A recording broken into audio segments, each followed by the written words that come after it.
Hola nuevamente, les habla Nicolás Salvo. En esta oportunidad vengo a ofrecerles la segunda parte de integración de los combustibles tisulares. En la última parte de la clase anterior, integración metabólica parte 1, hablamos de la distribución de glúcidos en posingesta hasta culminar con la captación de glucosa en casi todos los tejidos, restableciendo la homeostasis que había sido atentada por el aumento de la osmolaridad plasmática y sentenciamos: ¿acaso esto no generó un segundo problema? Es decir, hemos disminuido la osmolaridad plasmática, pero hemos incrementado la osmolaridad, la cantidad de partículas capaces de arrastrar agua en casi todos los tejidos. ¿Qué hacemos con la glucosa? Existen 3 vías metabólicas en posingesta. Esas 3 vías se dividen en 2 que son oxidativas y una que no lo es. Las 2 oxidativas en posingesta están presentes en todos los tejidos. Me refiero a la glucólisis y a la vía de las pentosas. Mientras que la que no es oxidativa, la glucogenogénesis o síntesis de glucógeno, está presente solo en hígado, en músculo y secundariamente en riñón e intestino.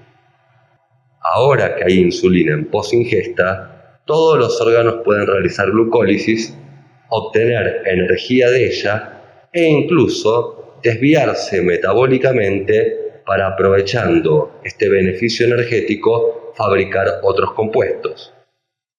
Cuando uno considera la glucólisis, vía oxidativa, está teniendo en cuenta habitualmente que la glucosa va a oxidarse completamente, no en la glucólisis solo, sino que va a continuar su producto, el piruvato, la descarboxilación oxidativa, entrando al ciclo de Krebs y eliminándose en forma de dióxido de carbono. Es decir, estamos hablando de la eliminación de los carbonos de la glucosa. Pero en posingesta, cuando los niveles de ATP son elevados, puede desviarse del camino que mencionamos recién, del metabolismo oxidativo completo, desde la misma glucólisis o desde el ciclo de Krebs, para formar compuestos diversos según los órganos, sin degradarse total o parcialmente. Por ejemplo, de la glucólisis propia puede obtenerse glicerol, el cual sirve para la síntesis de triglicéridos en tejido hepático y adiposo, o la síntesis de lípidos complejos necesarios en las membranas de casi todos los órganos. Asimismo, el piruvato, producto de la glucólisis, en condiciones aeróbicas, puede dar ciertos aminoácidos, como por ejemplo la alanina, o entrar al ciclo de Krebs. Ya dentro del ciclo de Krebs, el citrato sirve para la síntesis de ácidos grasos y colesterol, fundamentalmente a nivel de tejido hepático, adiposo secundariamente, y el alfa-cetoglutarato para fabricar los aminoácidos glutamato y a partir de este glutamina. Pero bien, hay otra vía, la vía de las pentosas, que también es oxidativa, que no estaba presente en ningún órgano en ayuno, porque su enzima clave es inducida por insulina y que ahora está presente en todos. Esta vía, si bien es oxidativa, solo rompe un carbono de la glucosa, formando ribosa 5-fosfato y NADPH, que es una coenzima que no brindará energía.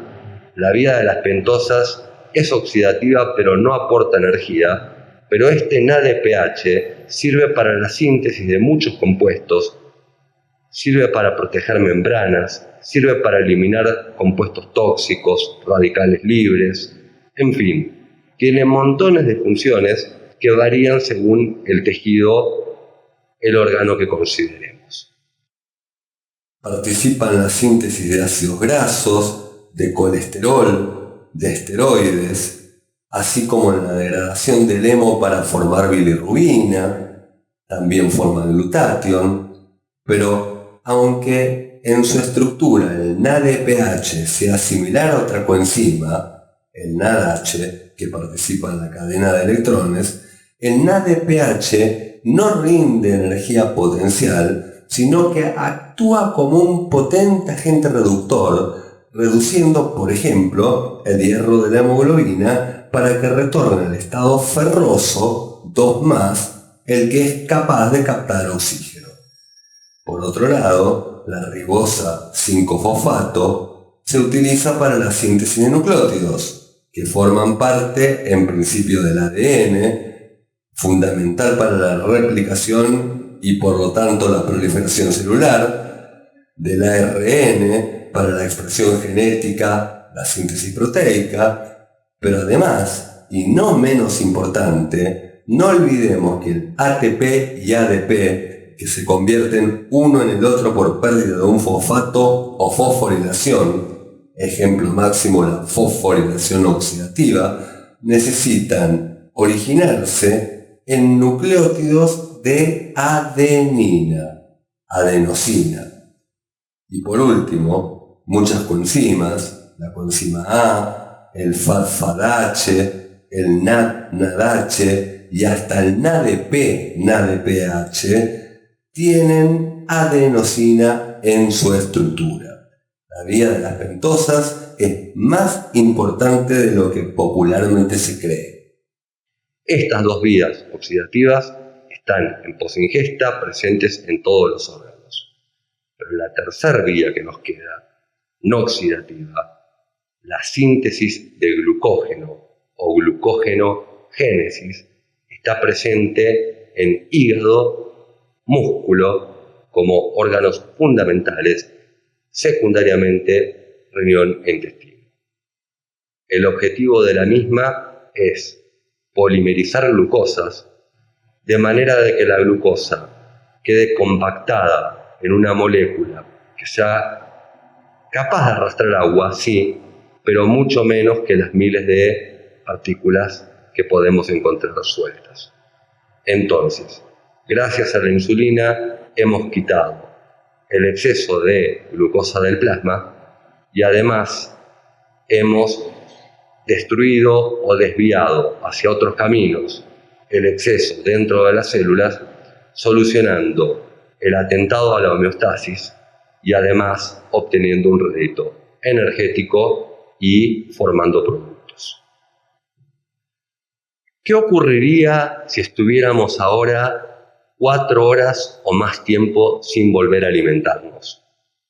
Seguramente los niveles plasmáticos de insulina decaerían hasta volver al nivel basal y los niveles de glucagón irían aumentando para darnos nuevamente un modelo de ayuno. Y la glucemia, que en ayuno oscila entre 60 y 100 miligramos por ciento, no puede bajar de 50 porque comprometería el sistema nervioso central. Es aquí el hígado el que juega el rol fundamental en el metabolismo de glúcidos. Primero porque es una reserva de glucógeno, un polímero de glucosas que a medida que aumenta el glucagón, comienza a degradar el mismo, el glucógeno, dándonos primero moléculas de glucosa 6-fosfato que luego, por acción de una enzima que los hepatocitos presentan, la glucosa 6-fosfatasa, quitarán dicho fosfato para liberar glucosa a la sangre y mantener la glucemia mientras los estrictos requeridores de glucosa captan la misma para realizar glucólisis y obtener energía. Pero la reserva de glucógeno hepática no dura más de 12 horas. Por lo tanto, el hígado tendrá que disponer de otros mecanismos. Hablo de la gluconeogénesis, es decir, la síntesis de glucosa, pero a partir de compuestos no glucídicos, fabricar nueva glucosa de compuestos que no son glúcidos y liberarlos a la circulación a medida que el glucógeno comienza a agotarse. Esto nos permite tener un tiempo más largo sin ingerir alimentos para poder conseguirlos y sobrevivir. El primer precursor gluconeogénico, siempre en ayuno, es el lactato, que proviene de la glucólisis anaeróbica del glóbulo rojo en el llamado ciclo de Cori. Dado que el glucagón va incrementando su concentración en el plasma a medida que progresa el ayuno, en un determinado momento activa la lipólisis en el tejido adiposo, aunque esta hormona no sea la principal en actuar sobre ese tejido. El resultado es la liberación en la sangre de glicerol, que será captado por hígado, riñón e intestino, siendo principalmente en el hígado precursor gluconeogénico. Y también la lipólisis liberará ácidos grasos que, simplificando, pero no tanto, podemos afirmar que no son gluconeogénicos.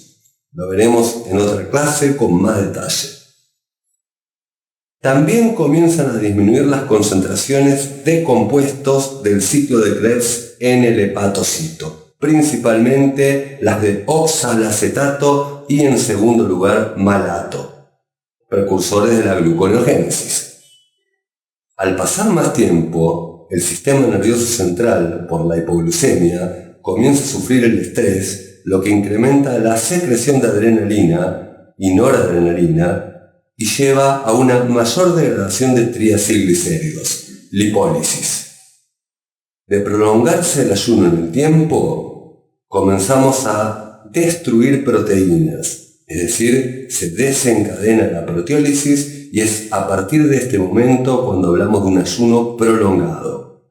Primero se degradan proteínas musculares que aportan aminoácidos como por ejemplo alanina desde el músculo, luego se van consumiendo proteínas de los demás tejidos hasta llegar incluso a consumir las propias enzimas cerebrales para que el cerebro siga obteniendo glucosa, al menos en las partes que siguen sobreviviendo.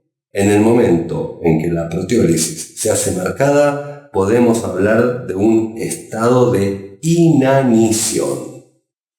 Ustedes se preguntarán, ¿acaso el músculo no guardó también glucógeno? Sí, pero en primer término, el músculo no tiene la enzima glucosa 6-fosfatasa. Por lo tanto, si degradara glucógeno, obtendría glucosa 6-fosfato, pero no podría liberarla a la sangre. Y que el glucógeno que guardó es para reserva personal.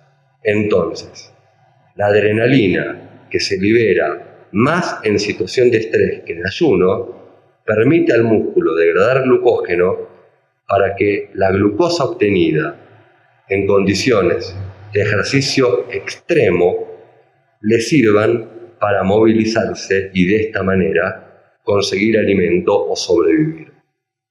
Espero les haya gustado la clase. Pueden suscribirse al canal. Con mucho gusto responderé sus inquietudes. Nicolás Salvo para servirles. Muchas gracias nuevamente.